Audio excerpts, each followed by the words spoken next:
Batmachi, Benit Nekit Mai, Wille Anmar, Daimait, Ivi Jovi Be Anmar Sadgue, Ivi Jovi Dulemar Avia Yala Ginedi Besabe. Ay, de Guille. La invasión de Europa en Abya Yala, es decir, América, ocasionó el genocidio más grande de la historia de la humanidad. Esta invasión sangrienta trajo consigo un proceso de colonización, ocupación y explotación de los pueblos indígenas. Esta dominación no ha quedado en el pasado, sino que se manifiesta por las colonialidades del eurocentrismo, evidenciándose en la homogenización, la cual sigue creando epistemicidio en los pueblos indígenas del Abya Yala. Algunos piensan que es un hecho histórico del pasado, pero no, es una realidad presente en la vida de los pueblos indígenas del Abya Yala. Y de esta realidad que hemos contado, la Iglesia Evangélica no queda exenta.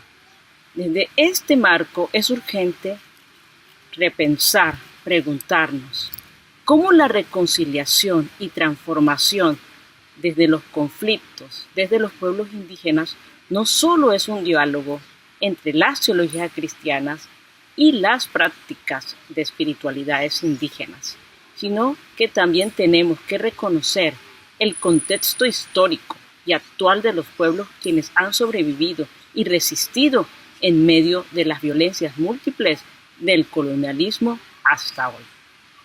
¿Por qué hablar de la violencia en nuestras comunidades indígenas?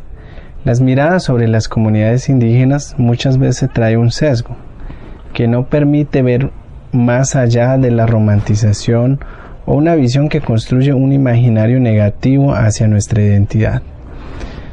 Por eso no podemos caer en simples argumentos al creer que el término indígena es una categoría que alude al salvaje, agresivo o atrasado para resolver el conflicto, o simplemente pensar que las comunidades viven en total armonía.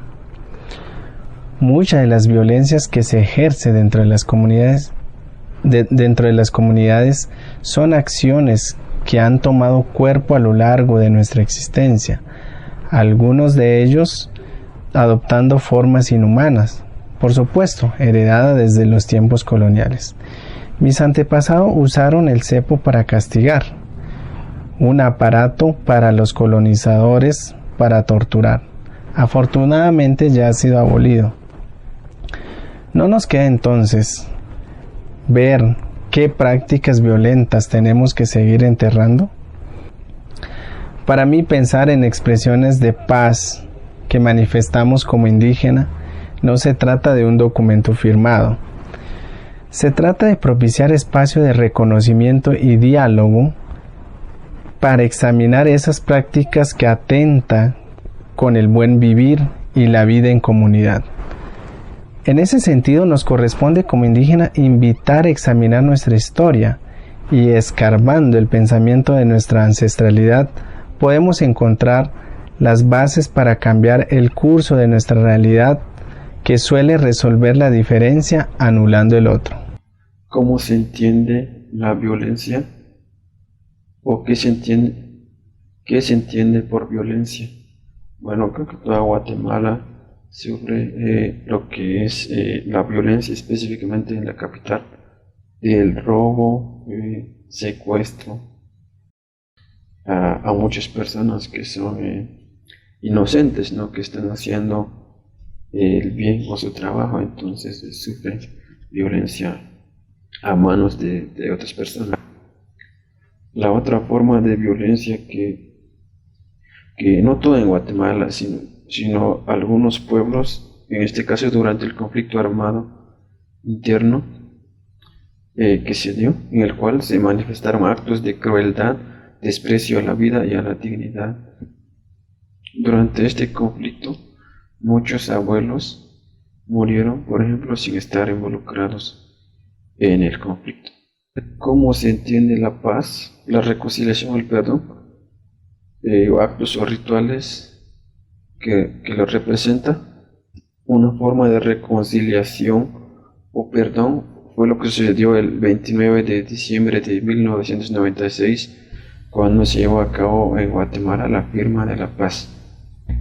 Otro ritual que sucedió este año, 2020, en enero, fue cuando el presidente con su equipo visitó a San Mateo Xtatán para hacer el lanzamiento de la política de gobierno para impulsar el cumplimiento del Acuerdo para la Paz y el Desarrollo en San Mateo.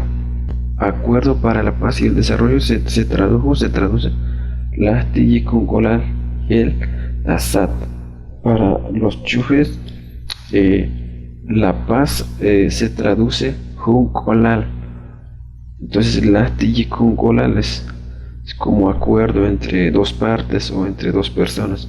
Estas memorias dolorosas que atraviesan nuestros cuerpos territorios no solo evidencian la falta de comprensión del Evangelio de manera holística, sino que también lastiman el corazón del ser de los pueblos indígenas, ya que la espiritualidad de los pueblos indígenas está alimentada con la relación de Natguana, es decir, el corazón de mamá y papá, la tierra.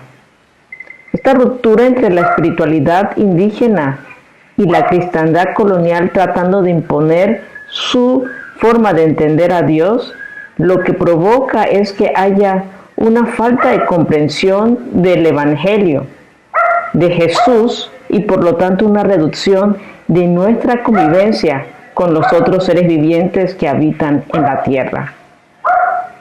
Además, la propuesta de los pueblos indígenas nos invita a que podamos tener una vida en armonía en relación con todas y todos.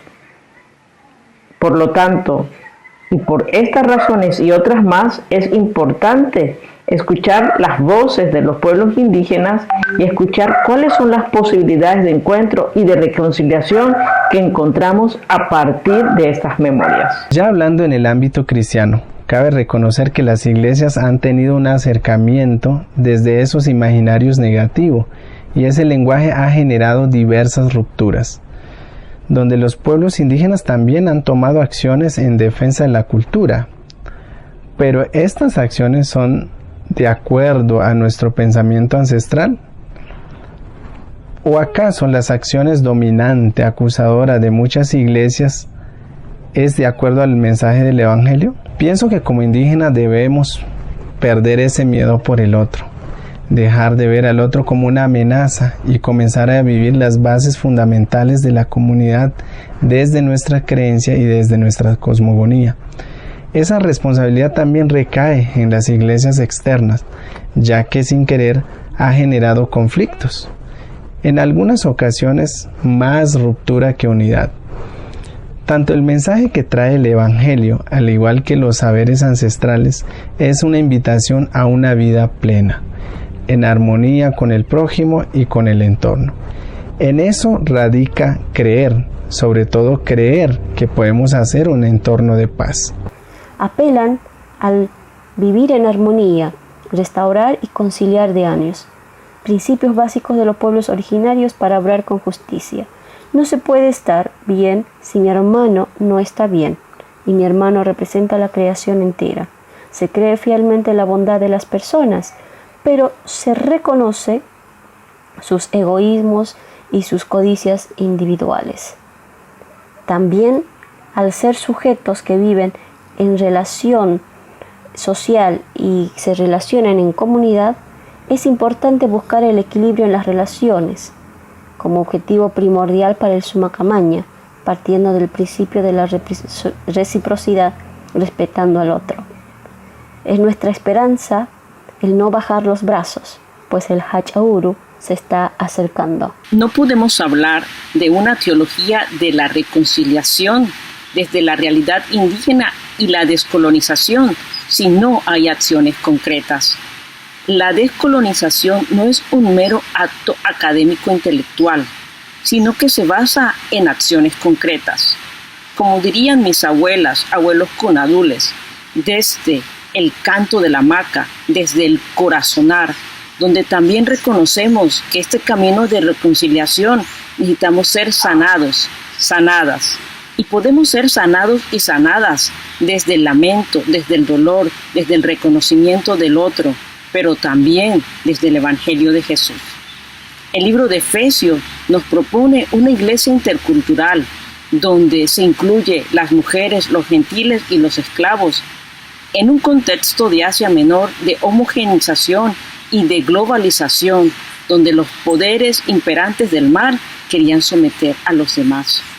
El Evangelio de Jesús nos propone una mirada intercultural donde todas y todos tenemos espacio para el diálogo, pero una propuesta política eclesial que nos ayude a reconocer las teologías indígenas y nos ayude a reconocer el rostro indígena de Dios como camino de reconciliación y encuentro, donde necesitamos escuchar las voces de los pueblos indígenas de la Via Yala como una propuesta pedagógica, metodológica, pero sobre todo teológica, que surge del corazón de la Gran Madre y del Gran Padre, es decir, del corazón de Dios.